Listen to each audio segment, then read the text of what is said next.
The logistics involved in transporting the President of the United States of America can be an extremely complicated and expensive procedure. This is for good reason. There is no time when a president is more at risk of being assassinated than when they are traveling. 50% of successful presidential assassinations happened while the president was in transit. This was the case for both James Garfield and John F. Kennedy.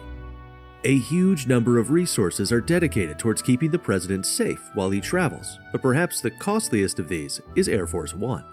Air Force One is not technically an aircraft, but rather a radio call sign for any U.S. Air Force aircraft carrying the President of the United States. If the President is on an Army aircraft, it is referred to as Army One, and if the President is on his private helicopter, it is called Marine One.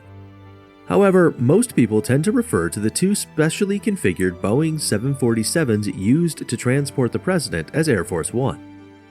These Boeing 747s are based at Andrews Air Force Base in Maryland, only a short 8-minute helicopter ride away from the White House. Air Force One is meticulously maintained, starting with the exterior where every inch of the plane is polished by hand before every flight.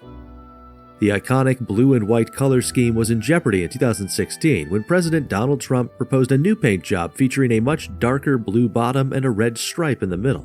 So anyway, there it is if you want. The new paint job was eventually scrapped by the Biden administration after it was revealed the darker color would require additional testing and engineering. This was due to the darker color exposing the plane to higher temperatures. Venturing inside the plane, you will find 3 floors and over 4,000 square feet of floor space, which include the President's office. After 9/11, this office was upgraded with telecommunication equipment to address the nation from the skies. The President's suite. This is located near the nose of the plane and includes foldable couches and a private bathroom. The decor here was designed by Nancy Reagan. Medical emergency room. Air Force One always has a nurse or doctor aboard and is stocked with the President's blood type, defibrillators, and necessary medical equipment. Press room. The traveling press are seated in the back of the plane and they do not fly for free. The organization that they are employed by are required to reimburse the government for the cost of their travel. VIP guest section. This is where special guests and other members of Congress sit. This is situated at the front of the plane. Secret Service members allow occupants of the plane to move from the front of the plane to the back of the plane, but not the other way around. Conference room. This is where larger meetings take place, and it sometimes serves as an additional dining room. Staff room. Just past the conference room, you will find the staff room supplied with 85 phones and 20 televisions. The main purpose of this room is so the administration can keep in communication with events on the ground. The cost to manufacture, maintain, and fly Air Force One is staggering. Each flight hour that Air Force One is in the air, it costs the American taxpayers $200,000 per hour. Compare this with a commercial airline that costs approximately $25,000 per hour to operate. So why is flying Air Force One so expensive? 1. Anti-missile defenses. Air Force One utilizes an infrared light-based system to disrupt missile sensors. 2. Fortified exterior. Should Air Force One experience an attack, the aircraft is covered in heavy shielding protecting the occupants from a range of attacks including a nuclear explosion. 3. Encryption devices.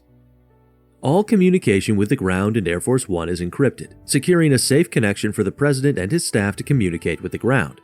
The plane is also equipped with radar scrambling devices which help keep the jet's location anonymous. 4. In-flight refueling. A unique feature of Air Force One is the plane's ability to be refueled in the air. This, along with its massive supply of food and water, ensures the aircraft can remain in the air for up to 3 days at a time. 5. The Secret Service. Protecting the President doesn't stop when he is in the air. The Secret Service must accompany the President on his travels, which leads to very expensive man-hours. The Secret Service cost for transporting President Trump from one place to another in 2018 was over $17 million. 6. Pilots and crew. When the trip is for official government business, taxpayers are responsible for paying for the food and salary of the pilots and crew aboard Air Force One. 7. Gourmet food. The meals served aboard Air Force One are prepared in a kitchen at its base in Maryland and vacuumed sealed on the ground.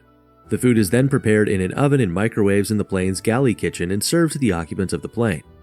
Air Force One can serve over 100 guests simultaneously. History of Air Force One. Franklin D. Roosevelt was the first president to fly in an aircraft. Concerned about the reliability and safety of commercial airlines, the government ordered the conversion of a military aircraft to serve as a VIP presidential transport. The Secret Service reconfigured a Douglas C-54 Skymaster for this purpose. This plane was nicknamed the Sacred Cow and included a sleep area, radio telephone, and even an elevator to assist President Roosevelt in his wheelchair. The plane was only used by the president once before his death in 1945.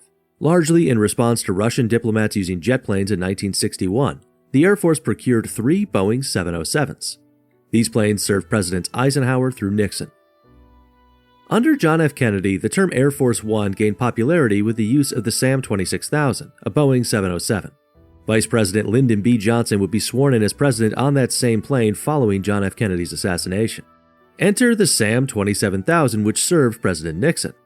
Once during a trip to Syria, the SAM 27000 was intercepted by a Syrian fighter jet. Although the jet was acting as an escort, the intentions of the fighter jet were unknown by the crew aboard the SAM 27000. Air Force One took evasive action, including a nosedive. Ronald Reagan is responsible for ordering and designing the current Boeing 747s. His wife and First Lady Nancy Reagan was responsible for the design of the interior. Air Force One and 9/11. During 9/11, Air Force One played a vital role. It served as the President Bush's safe haven. While the Secret Service believed the safest place for the president was in the air aboard Air Force One, this posed one big problem. Air Force One's communications were inconsistent. One safety protocol the pilot followed was to fly at an altitude of 45,000 feet. This would help them easily recognize enemy aircraft, as no commercial planes cruise at those altitudes. Although this may have been safer, it made communication with the ground inconsistent and unreliable. Email was not available aboard Air Force One at that time, and with radio and phone connections failing, the president was unable to stay up to date with the events on the ground. Even TV signal was spotty. President Bush recalls the situation. "We were flying over TV station zones, and up would come the news, and then we'd get out of the zone and it would flicker off because we didn't have direct TV on Air Force One then." It is reported during 9/11 the White House received an anonymous threat saying Angel is next. Angel is the codename for Air Force One. Unsure if there was a spy aboard Air Force One, the chief of security ordered guards to take positions outside the plane's cockpit.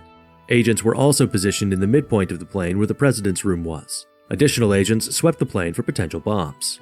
With spotty communication, the crew was unable to identify friend or foe in the air. At one point, the pilot received a warning from radio operators in Houston saying they had spotted 2 fighter jets approaching. The pilot of Air Force One recalls the relief that overcame him when he received a reassuring message from one of the jet's pilots who has a thick Texan accent. According to reports, President Bush was eager to return to Washington and address the current situation. When Air Force One finally touched down, it was at Barksdale Air Force Base in Shreveport, Louisiana. The United States will hunt down and punish those responsible for these cowardly acts. This was a short stop to refuel before Air Force One headed to Washington, D.C.